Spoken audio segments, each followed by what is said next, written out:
بسم اللہ الرحمن الرحیم۔ گزشتہ سال میرا آپریشن ہوا اور پتا نکال دیا گیا۔ بڑھاپے میں ہونے والے اس آپریشن کی وجہ سے مجھے کئی ہفتے تک بستر پر ہو کر رہنا پڑا۔ اسی سال ہی میری عمر 60 سال ہوئی اور مجھے اپنی پسندیدہ اور اہم ترین ملازمت سے سب کا دوش ہونا پڑا۔ میں نے نشر و اشاعت کے اس ادارے میں اپنی زندگی کے 30 قیمتی سال گزارے تھے۔ اسی سال ہی مجھے اپنے والد صاحب کی وفات کا صدمہ اٹھانا پڑا۔ اسی سال ہی میرا بیٹا میڈیکل کے امتحان میں فیل ہو گیا۔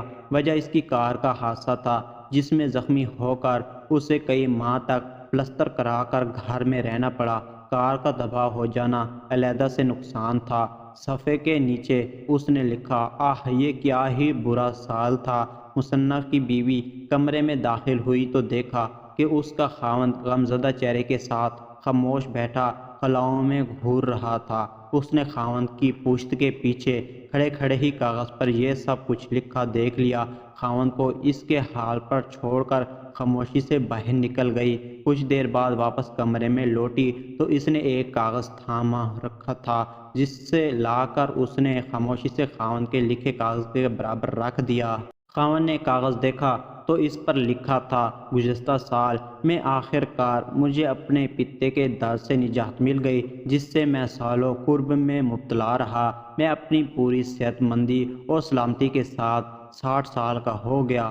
سالوں کی ریاضت کے بعد مجھے اپنی ملازمت سے ریٹائرمنٹ ملی ہے تو میں مکمل یکسوئی اور راحت کے ساتھ اپنا وقت کچھ بہتر لکھنے کے لیے استعمال کر سکوں گا۔ اسی سال ہی میرے والد صاحب 85 سال کی عمر میں بغیر کسی پر بوجھ بنے اور بغیر کسی بڑی تکلیف اور درد کے آرام کے ساتھ اپنے خالق حقیقی سے جا ملے۔ اسی سال اللہ تعالیٰ نے میرے بیٹے کو ایک نئی زندگی عطا فرما دی اور ایسے حادثے میں جس میں فولادی کار تباہ ہو گئی تھی، مگر میرا بیٹا کسی معذوری سے بچ کر زندہ و سلامت رہا۔ آخر میں مصنف کی بیوی نے یہ فقرہ لکھ کر تحریر مکمل کی تھی کہ واہ ایسا سال جسے اللہ نے رحمت بنا کر بھیجا اور بخیر خوبی گزارا۔ ملاحظہ کیجئے بالکل وہی حوادث اور بالکل وہی حوالہ، لیکن ایک مختلف نقطہ نظر سے۔ بالکل اسی طرح اگر جو کچھ ہو گزرا ہے اسے اسی نقطہ نظر سے دیکھا جائے جو اس کے برعکس ہوتا ہے تو ہم اللہ تعالیٰ کی نعمتوں پر شاکر بن جائیں گے۔